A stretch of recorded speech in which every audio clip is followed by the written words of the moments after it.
LVMH is a stock that we've discussed many times here on YouTube, and I did say that I really like it at 125. And LVMH did go to 125 after earnings, now sitting at 135. It's still down 20% over the last 6 months. And a lot of you are wondering if LVMH right now is presenting an amazing buying opportunity after earnings. Is this a good buying opportunity, or is this just a value trap and earnings were a disaster and the stock is going much, much lower? That's what I'm gonna discuss here in the video. I'm going to give you my opinion and just give you my valuation model and everything around LVMH in general. And a lot of you are familiar with the company, you're familiar with the brands that they own. It's much more than just a LVMH brand. A lot of you know that stuff. So I'm not going to go into details, but to make the video very short, I believe LVMH here is presenting a decent buying opportunity. And I said it on Twitter on October 15th. I said the worst is likely behind LVMH and it should get better from here. And this post got a lot of mixed views. A lot of people loved it. A lot of people hated it. Some people told me, why would you make such public calls? Like, what if you're wrong? Most people are wrong about directions in general. Like, why would you do that? And I've been doing that, guys, for over 3 years. And sometimes I'm right, sometimes I'm wrong. And I rather give out my opinion than, just try to play both sides and in a way where I'm never wrong. I'm wrong sometimes, and this is how the market is.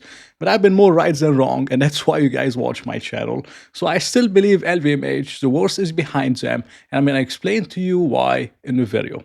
The first reason why is because of what's happening in China in terms of the stimulus. And a lot of people are underestimating the stimulus. They started with the first package, which is a rate cut. I believe they cut it by 50 basis points. They're doing a lot of things to stimulate stocks. They cut mortgage rates. They decreased the minimum down payment from 25% to 15% on second-time home buyers. So they're trying to do a lot of things to, stimulate the economy. They have to do that, and they're starting to do it. And then a week later, which was last week, I believe, they flagged more stimulus for the economy, but they didn't give much details, but they want to do more stimulus. And this has caused a lot of firms like Goldman Sachs to raise their 2024 GDP growth for China from 4.7 to 4.9, and they also raised it for 2025 from 4.3 to 4.7. And that stimulus has to do something in the economy. We've seen it in the United States many times. Maybe they're not going to give stimulus checks to people, but lower interest rates and massive fiscal and spending in general and stimulating especially the real estate market over there, a lot of the Chinese stocks, that's going to put more money in people's hands, and they're ultimately going to be spending it on a lot of things. And one of them could be a lot of LVMH products, as Asia in general makes up 29% of LVMH sales, excluding Japan. So it's not just China, a few other countries too, but it's largely China, let's just be honest. And 29% is from Asia. 25% is in the United States, the second largest one. Then you have Europe, France is 8%, Japan is 9%, which has been rapidly growing. And other markets like the Middle East and others, they make up around 12% of the market in general for LVMH. And this is one of the reasons why I believe the worst is likely behind them.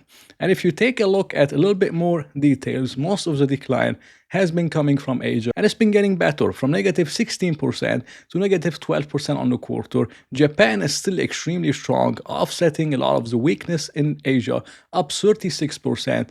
Europe is up 3%. US is recovering a little bit, up 1%. And everything else together was pretty much 0%, which in my opinion, it was expected for LVMH to suffer, but it surprised me because it's holding up much better than I expected. It only declined from 62 to like 60.7. That's almost nothing. It's barely a 2% decline.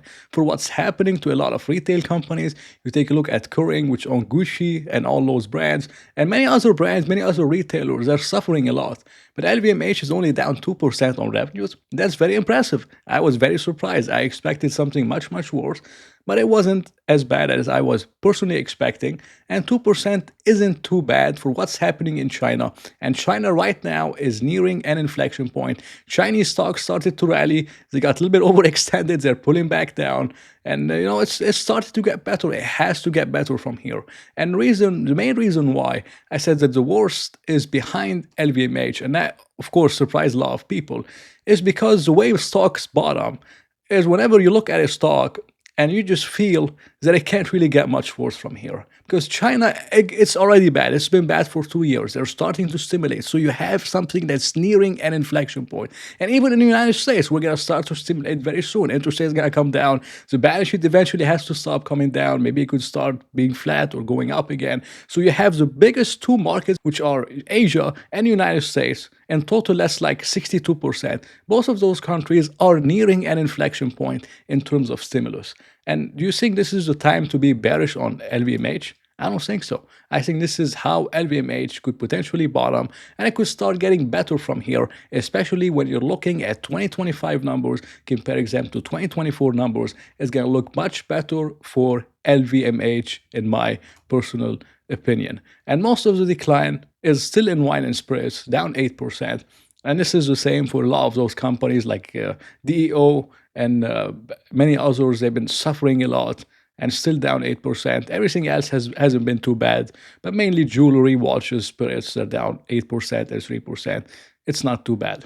But the main problem with LVMH is you look at the stock and you're like, okay, you could see an opportunity. You could see that it's an amazing company. You could see that it's nearing an inflection point in China and maybe even in the United States. And even in Europe, they're starting to cut interest rates. So if you look at all that stuff, you're like, okay, LVMH could be presenting an opportunity.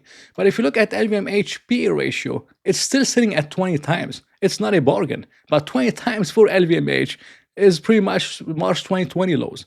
The lowest it has traded as was 16 times, and now it's trading at 20 times. While I would love LVMH to be lower, maybe 18, 19 times would be ideal. We have to look at stuff sometimes from a common sense perspective. And this is what I believe a lot of investors miss in the market. For example, they look at stocks like Pepsi when I talk about it, and it's up 4% from my video. But they look at Pepsi, they say, Pepsi isn't growing. It should be trading at 14 times earnings. Okay, you're right. But what is the likelihood that Pepsi is going to trade at 14 times earnings? It's very low. What is the likelihood that LVMH is going to trade at 16 times earnings? It's very low. Maybe this is what you wish would happen. I would wish it would happen too. But the likelihood is low. 16 times was like in 2019, 2018. And they had big problems back then. They had much higher margins, much higher everything. So it's now at 20 times earnings. It's not the cheapest ever. But the likelihood of LVMH going to 16 or 15 times earnings is very low. And especially if you're looking at the analyst estimates in general. For 2025 earnings per share, they only have 5% growth. In my opinion, this is extremely, extremely low for the company. Before that, before 2024, they used to grow 8%, 17%, even before COVID, 12%, 23%, 11%. So after having such a negative year this year, down 7.5% in EPS, are they only going to grow 5% next year? I just don't think so. I think the market and analysts, they're underestimating the recovery in China, and they're underestimating the pullback in monetary tightening, or you could say in interest rates in the United States and Europe. So after having a negative 7.5% year, the company used to grow 12, 13, 14%. It's only going to grow 5%. I just don't believe it. I think it's at least going to grow 10%. And then after that, it could go 8 to 10%. But I just don't see the company only growing 5% after being down 7.5% in 1 year. It's just the numbers that just don't make sense. I believe the analysts are missing it on this one. And I wouldn't be surprised if it ends up being 8 to 10%, which could put up the PE ratio maybe right now around 19 times earnings, 18.5, which isn't as bad as it looks. But if I look at LVMH over the long term, I don't believe the company is going to be growing 12 and 13% EPS forever like it used to. It's likely going to grow, in my opinion, 8 to 10% because they do some buybacks. So 8 to 10%, let's say, earnings per share. 8 to 10% EPS, and the company is, or we could say even revenue growth, 8 to 10% revenue growth. Let's say 8%, which I believe is fair. And you look at, the free cash flow yield, which isn't the highest ever, but it's pretty much matching up the Fed's interest rate of around 5%. So you have a 5% free cash flow yield. Revenues, I believe, could grow 7 to 8%. So from here, looking at LVMH, I wouldn't be surprised if the stock returns 12 to 13% every single year for the next 3 to 5 years, taking a 5% free cash flow yield, revenue growth around 8%. So I wouldn't be surprised 12 to 13% a year for the next 5 years. And that's excluding a multiple expansion. Once you have better sentiment around China, around the United States, around Europe with lower interest rates, I wouldn't be shocked to see LVMH trading back at 24 to 25 times earnings. So I'm saying 12 to 13% a year on the low end. On the high end, with a multiple expansion, could be 15, 16, 70%. It could be much, much higher. And if I'm looking at relative opportunities for such an amazing company like LVMH, I think LVMH over here is presenting a decent buying opportunity. Maybe not as cheap as Google. Google's trading at 20 times earnings. You could always find a cheaper stock.